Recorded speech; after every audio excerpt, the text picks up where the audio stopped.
Everything we do represents an action of will. Even inaction winds up being a willed action. We are provided a choice at each moment as to how to respond to circumstances, pressures, events, opportunities that lie before us. In many cases, however, we do not recognize the power of choice as we feel compelled to respond in a particular way through instinct, habit, or conditioned, trained behavior. If we observe closely the process of developing a habit and the influence of habits on our behavior, we see that it starts with an observation, a connection, that creates either an attraction or a repulsion in our vital being.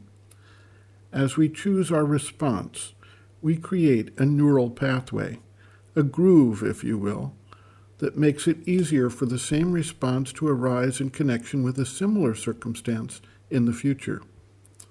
The more we actively choose, or at least passively permit, this response, it develops into a more or less fixed action, and we have then a habitual pattern that begins to condition our action in the world.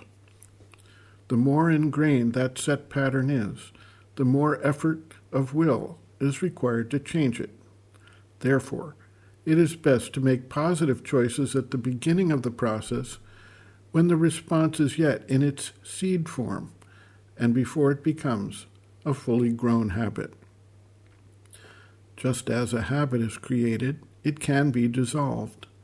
We have programmed the habit into our being so that the mind accepts it, the vital nature is drawn to it, and the body expects it.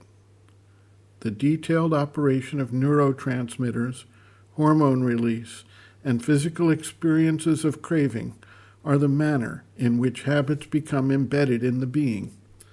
Yet all of these things can be changed through operation of will. The exertion of willpower is something that can be trained and systematically developed over time through repeated effort.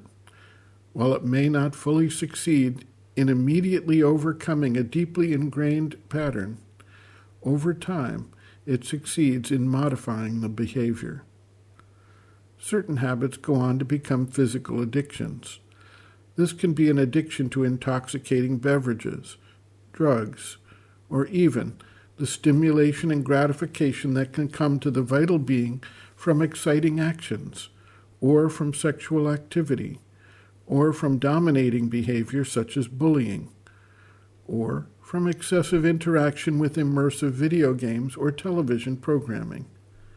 Whatever the form or source of the addiction, we are observing embedded, deep grooves in the being that utilize neurotransmitters and hormone release as a mechanism to create deep physical reactions of need, and any attempt to change these addictions creates withdrawal symptoms. In this case, the issue is the same.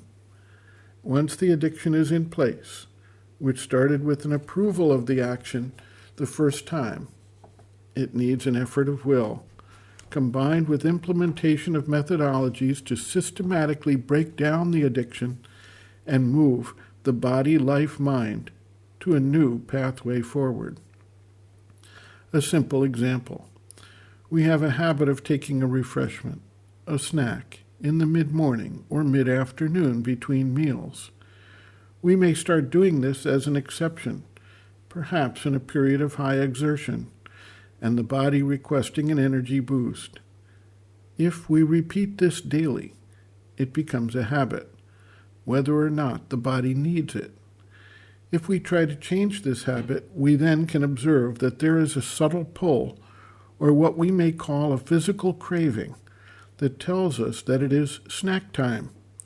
In some cases, we give in to the craving and go and obtain the expected refreshment. In other cases, however, we can use our will to reprogram this trained habit through substitution of a different action, such as an exercise program, or a focus on some subject of intense interest, or through a type of conditioning, either through the use of reward or punishment, or through a type of education of the body-life-mind complex to recognize that this snack is not required and is actually not helpful, as it will tend to increase weight and decrease our health over time. Another method is to provide the refreshment, but reduce the quantity, or change the constituent foods, such that the body's expectation is reduced and eventually can be eliminated. One way or another, with perseverance and patient exercise of the active will, the change can occur. Another example was related by an individual about his experience in monitoring and controlling the impulse of speech. He undertook a practice for a period of time to not speak socially. He had a pad and pen and wrote responses to all social inquiries during that time. However, he determined to speak if speech was necessary in relation to the specific work he was given to undertake. This practice forced him to observe how the impulse to speech arose within him, and forced him to make variable choices depending on the circumstance under which speech either would or would not be required. He reported learning a great deal about the rising of impulses within the being generally, and the use of willpower to guide and direct which impulses would be fulfilled and which would be denied. The mother observes, quote, "There is always a moment when everyone has self-control. And if one had not said yes once, if one had not taken the decision, one would not have done it. There is not one human being who has not the energy and capacity to resist something imposed upon him if he is left free to do so. People tell you, 'I can't do otherwise.' It is because in the depths of their heart they do not want to do otherwise. They have accepted to be the slaves of their vice. There is a moment when one accepts it." End quote. Reference, Sri Aurobindo and the Mother, Powers Within, Chapter 11, Power of Control, page 96.